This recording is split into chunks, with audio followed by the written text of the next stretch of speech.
we have conflicting reports in regards to Josh Giddey's relationship with the Chicago Bulls. On one hand, Jake L. Fisher says that the relationship is starting to get a little bit strained, whereas K.C. Johnson just reported that the relationship is fine between the two and amicable between the two. We're going to talk about those two warring mindsets and what it could mean for the Josh Giddey contract negotiations. We're also talking about Nikola Vucevic not having any trade market and how have the Bulls actually improved from where they were last season. We'll talk about all that and more right after this.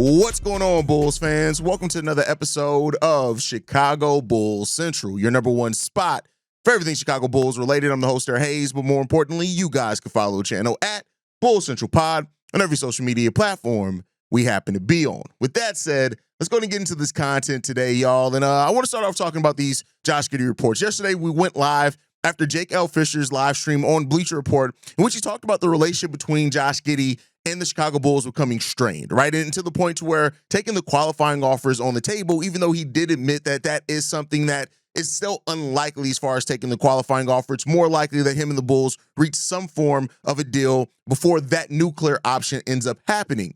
But then also yesterday, we actually got reports from K.C. Johnson that said that he's remained adamant that conversations between the two have been amicable. During By the Horns episode on Chicago Sports Network, he even reiterated that Giddey met with head coach Billy Donovan in Las Vegas and spoke with his Bulls teammates, even despite not being on the sideline with those guys. So where does the truth lie at with this, right? Who to believe more? Of course, you like to lean towards your Chicago reporters, and that's the case here. Now, some people raise concerns that, what if K.C. Johnson is a mouthpiece for the Bulls front office, which I don't really ever get. I do think he gets things told to him that isn't there in the national media. I don't ever get the feeling that like K.C. Johnson is a mouthpiece for the Bulls, though. I know that talk has been out there for some Bulls fans, but I don't get that feeling for KC personally, right? I think KC has even, raised some questions about some of the things that the Bulls have done, but whatever, wherever you sit in that. The truth is probably somewhere between these two reports, right? Meaning that it's somewhere probably between the relationship has become strained and it's amicable, meaning that, and it could just be in a place where both sides are just tired of this. But both sides are playing hardball, and that's a conversation that I want to have here, right? It depends on how you view it. You have Bulls fans that are in the camp of, well, Josh Giddey's being unreasonable. He's asking for too much. Nobody's going to give him that much money. Why is he sticking to that? And then you have the fan base that is on the side of, well, the Chicago Bulls are playing hardball with Josh Giddey, where they should have done that with P. Will. Why are they doing it with Josh Giddey now? They risk losing somebody who's so important to the offensive identity that they built. And again, much like with the K.C. Johnson and Jake Fisher thing, the truth is somewhere in the middle, right? Now, I do think when you have to realize that in negotiations, if you can't reach a agreement, it means that both sides are sticking to their guns. It's not just Josh Giddey sticking to his $30 million evaluation. It's not just the Chicago Bulls sticking to their $20 million. The fact is both sides are sticking to what they feel is the right deal right now. That's negotiation, right? Now, if we start hearing that either side has been completely, it is unreasonable and coming down even a little bit, that to get this deal done, somebody's going to have to come down. And it's not probably going to be just one side. It's not going to be just Josh Giddey coming down to $20 million. It's not going to be just the Chicago Bulls moving up to $30 million. It's going to have to be an actual negotiation, and both sides are going to have to give up a little something, whether that's years on one side, whether that's a little money on one side, or maybe it's both. What maybe the Bulls want. We heard that they haven't offered more than 4 years at $20 million, and maybe that's the case. Maybe Josh Giddey wants the full 5 years at $30 million, so he's going to have to come down off the years a little bit. Or maybe the Bulls are going to have to go an extra year with a little bit of extra money. Like, it's a negotiation that's going to have to happen here. Now, hearing that this could go another month, that this could go into August, right? We're already talking about this happening basically since June. Like, I think people forget that. Like, this has been going on for a while. But to get to this point to where now, it hasn't happened yet. And like I keep liking to go to, all the restricted free agents, the main ones, Quentin Grimes, Cam Johnson, Jonathan Kuminga, Josh Giddey. They're all there. And a lot of the talk is based almost the same with Josh Giddey in his camp as the Golden State Warriors. He came out and told Shams yesterday he's not taking the Golden State Warriors offer, and he's going to keep pushing his agent to either find deals or find a better common ground.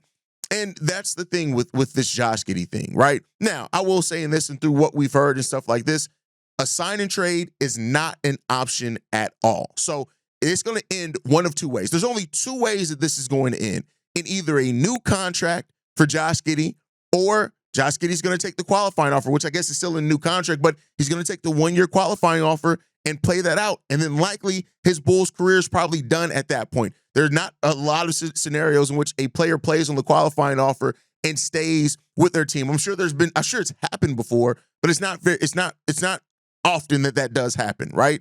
So the situation is going to have to go. Both sides are playing hardball, and I think that's something that we need to have the conversation about. Now, they both have their own merits, and I've said this before too. The Bulls, if you can get a player cheaper, why not get that player cheaper? Right? Let's just be clear. I get it. And this is not to say I don't understand the Bulls fans that are saying, "Oh my God, they're lowballing Josh Giddey. His front office sucks." I get where all that. I'm not saying you're wrong for that feeling, but I'm just saying, in real life, if you can get something cheaper, you're probably going to get it cheaper. If you have a situation in which you can manipulate things and hold the leverage to where you can get something that you want cheaper, all of us are going to do that. No different in basketball, right? Now, on the flip side of it, we've already talked about the merits that Josh Giddey has as far as using the Jalen Suggs as an anchor for his contract talks.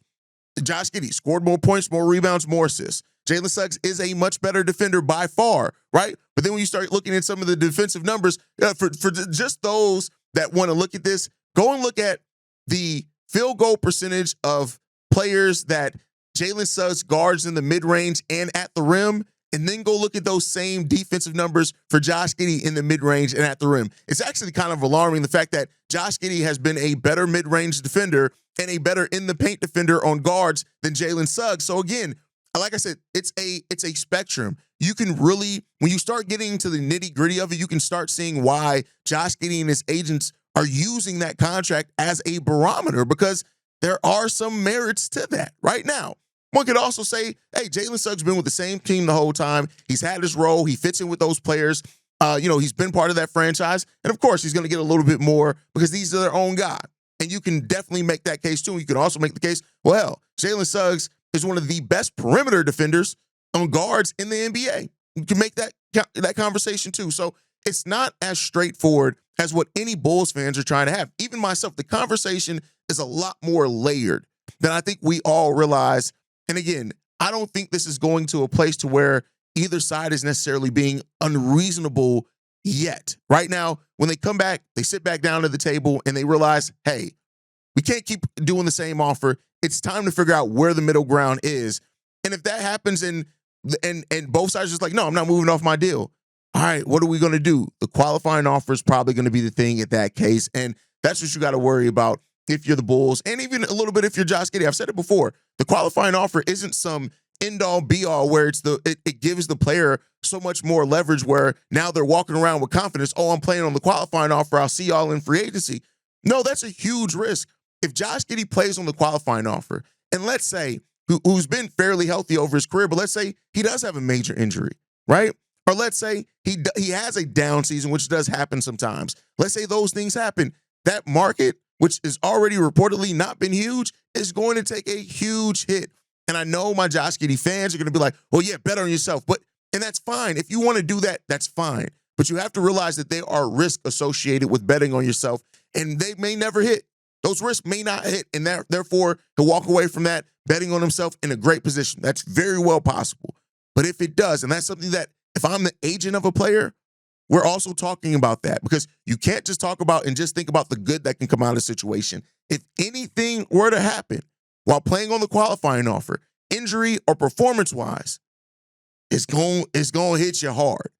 And then you're locked in, and then you don't have the comfort of taking the qualifying offer. At that point in time, teams have all the leverage if that were to happen. So that's something that these sides have to factor in as well, right? And on the Bulls side, if Josh Giddey does say, fuck y'all, I'm playing on the qualifying offer, and goes and balls out, let's say he does have not even what he finished the season on, 20, 10, and 9. Let's not even say that. Let's go reasonable. Let's say 15, 8, and 8.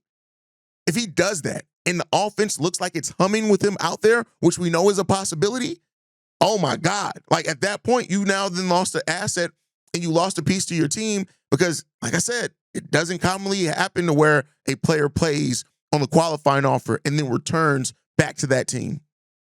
So that's the risk that's involved here. But again, two different war mindsets when it comes.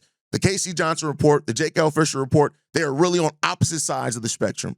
And we got to figure out where that middle ground is, just like, and it's funny because it's probably also reflecting the contract negotiation. So you guys can let me know, though, how you feel on that down below. All right, let's get into the next thing.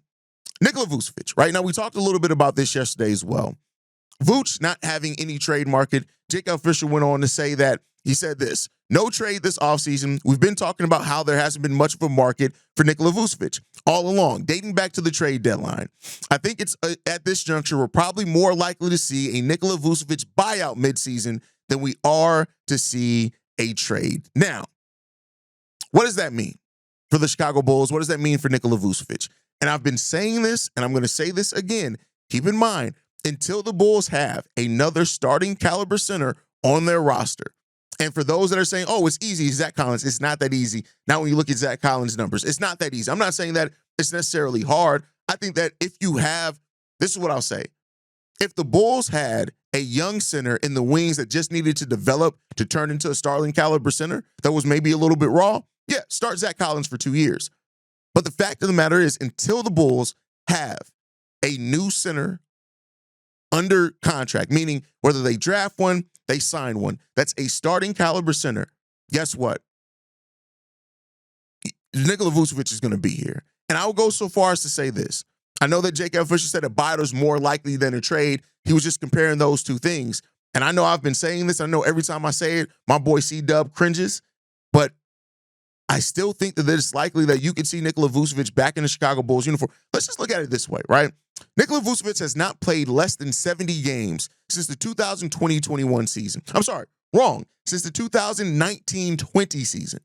And even then, he played 62 games. And the year before that, he played 80 games. If you want to go to the last time Vuce played less than 60 games, that's only happened twice in his NBA career. That was the 2017-18 season and his rookie year in 2011 and 12.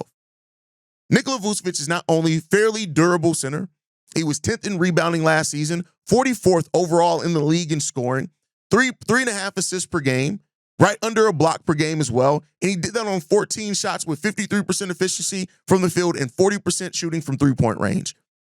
That's not a center you just move off on just because you don't like the way that he plays defense. And I get it. I'm in no way saying that Bulls fans should shut up and take their medicine and just be happy with Nikola Vucevic as their starting center. No, go 2 episodes ago. I have a whole episode talking about the importance of a specific type of center with this play style and with this team. So I understand the merits there. This isn't me talking from Hayes' perspective. This is me talking from a perspective that I can see the front office having, and that is until you have another starting caliber center that fits more what you want to do, Nikola Vucevic, and especially if he's willing to take a cheaper deal. Now, I know that Vuce has said he does want to compete towards the end of the season. That's another wrinkle in this that maybe Vuce does. But if teams aren't biting, and maybe Vuce at that point is ready and willing to take on a bench role, and if he's willing to do that in free agency, he's gone. I think if Vuce is willing to take on a bench role so that he can compete for a title, he's gone. It just is what it is, right? But this Vuce thing, with the market being what it is, I just do not see it being all of a sudden now you're switching to like Vuce is going to get bought out. I don't think that's going to happen. I know the people heard that when we talked about that, and it filled people with some hope, or some people even said, hey, that's just another bad use of assets. But when you look at Zach Collins and everybody presenting Zach Collins as this, oh my God, he can take over the starting role. He started 83 out of 378 games. Again, this is me talking about from AK and Eversley's perspective. They're going to keep buying their time with Nikola Vucevic until they have that next center in the wing that's their center of the future. And so, hearing that, of course, it's like, oh, damn. And I said it then, the Bulls aren't going to buy out Nikola Vucevic. I don't see that happening at all. To be 100% honest, I just don't see that happening. I think that if the Bulls were to get to a point of buying out Vuce, it would only have to be there's a deal that we have on the table. We have to take back more contracts. And the center's coming over with this. Let's go ahead and get Vooch off the books. Then, like I said before, if you're saying that a buyout's more likely for Vooch, what does that mean for Javon Carter, who's making almost $14 million less than Nikola Vucevic, right? So you have to look at those things and aspects too. So I'm not the Vooch thing. I say this, much like I said with the Josh Giddey thing. I see one of two outcomes coming. with this Vooch thing. Vooch is either going to be traded, because by the trade deadline, maybe a team like the Golden State Warriors, who had some interest, look at it and say, hey, we've been a pretty solid team this year. You know what? We still do need that center. Let's go ahead and go get him, right? Or another team doing that. I just use the Warriors as the conversation point there. That's the only way that I see that happening. If that doesn't happen, I'm telling you guys now, by the way that I've seen this front office operate, Vooch is more likely to stay and get a new contract here than not, if the Bulls do not have a plan to replace him with a center that more realistically fits what the mold of center is that they need.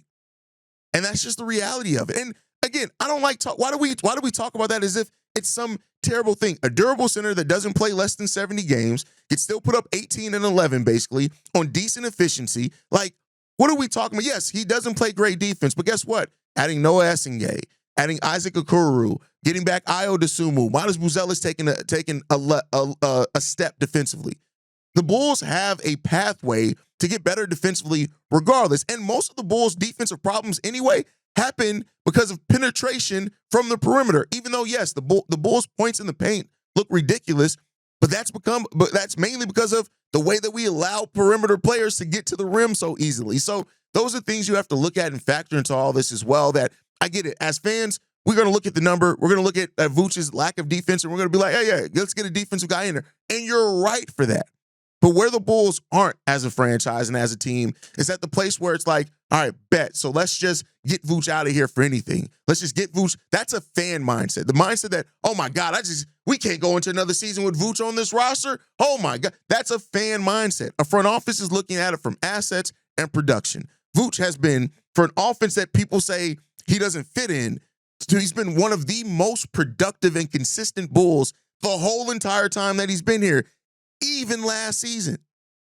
So, I mean, when you go and look at the month by month, other than the month of March, where he was dealing with some injuries and a little bit of a time period there in February, Vooch was the most consistent Bull for the entirety of the season. So I don't like this whole notion that, oh my God, we can't have Vooch or we're going to completely melt down. Chill out a little bit. But I get it. And again, like I said, I have a whole episode talking about why we need a different type of center. So I understand the thought process there. But let me know what you guys think down below. Now, last topic before we get up out of here today, and this is going to play into tomorrow's episode as well.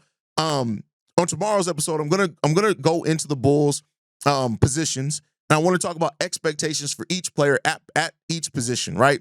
But I'm going to talk overall about this roster. Guys know I'm in the Discord talking all the time. And one of the conversations in that Discord the other day was, are the Bulls a better team than what they were last year, right? And, you have a lot of talk about Bulls fans and a concern, Bulls fans saying, oh, this team isn't going to win more than 35 games. Now look at the team last season that won 39 games, that was the seventh best offense in the league. I think top 3 in three-point attempts and three-point makes last season. Offense, solid. I think as well as like when you look at one of the key factors for the Bulls was assists. I think every time the Bulls were around 25, 28, 30 assists, they end up winning most of those games. And I think now when you look at this team and the passing that we're going to have all over the court, that bodes well. Everybody gets involved in the game. The offense isn't the problem. The defense is a question there, right? And to me, the Bulls have improved defensively by a couple of ways. Noah Essengue is going to be a good defender for the Bulls. Getting Ayo Dosunmu back healthy, because he didn't really get to play with that end-of-run season Bulls, that's another defender that you have there. Isaac Okoro, he's another defender that you have there, right? So the defense, I think, on the perimeter is going to take a step up, and that doesn't even factor in if Dalen and Julian and P. Will, right? Which one of those guys end up earning a role and playing pretty well for you defensively? I think there's a better defensive ceiling there. I also think you're going to have better overall center play now with having Zach Collins here from the start of a season. I think Billy Donovan showed that he does really trust Zach Collins over Jalen Smith, and that he is a better defender over Jalen Smith, even though Zach Collins isn't necessarily a great defender either, but he's a better defender there. Tough a center, and I think that you have that. He also is a center that can play in more of up-tempo, even though it's not like he thrives in that. But you have that. And so, and then also the things that you can't factor in. What does Josh Giddey and Kobe look like to start a season as the main guys, right? After having a year of chemistry, having Trey Jones as a backup point guard there from the start of the season, right? Having that there and the chemistry that those three players built when they were on the court last year. Then the untangible thing of Nikola Vucevic and his development. How much of a step does he take in year 2 as well? To me, this isn't a team that's worse team than last year. I think when you look at it as well, those 40-plus games that we had with Zach LaVine on the roster last year was actually some of the Bulls' worst basketball. And not to blame that solely on Zach, but I do think that you can look at that and say, because of the way that the offense opened up and involved everybody after Zach LaVine left, it kept everybody really involved and engaged in that. I think that's what you have to look at too as well. So I don't personally see this team as a team that's gotten worse than last year. I think this team can compete for 40 wins. I think that. Now, that's looking at all things that could go right. Injuries, the chemistry between Josh Giddey and Kobe not picking up where it left off last season. I've said it before. I don't expect that in-season run to be exactly how they play the entirety of the year, but I do expect it to be, how much of that carries over. It's 70% of it, 65% of it. How much of that carries over, I think, is going to be a big part in why the Chicago Bulls also either win or lose some games and stuff like that. So I think ultimately when it comes down to this, I look at it this way. This is a tough team to really kind of gauge because there's so much unknowns, but then also there hasn't been much to change. And usually when you don't have big changes, that it's harder to think that the team is going to be much better. But I think injuries, key changes, and a key acquisition, and having players there for a full year in training camp together that ended the season, I do have high hopes for this team. I don't think this is a team that's gotten worse. That's just my personal opinion. But I want to hear from you guys on it. Do you think that the Chicago Bulls have gotten dramatically worse than what they were last season? Do you think they're about the same? Do you think they've actually gotten better with some of their acquisitions? Let me know how you guys feel on that down below. Make sure you guys are following us at Bulls Central Pod. You can send us any feedback, questions, comments, concerns, bullcentralpod@gmail.com. Lastly, if you want to leave a text message and our voicemail for the mailbag, the number to do so, 773-270-2799. We are the #1 spot for everything Chicago Bulls related, but that is thanks to you, lovely and beautiful people. And like I like to end every episode on, go Bulls. Love you guys. See you right if you can, y'all. Peace. This has been a presentation of the Break Media.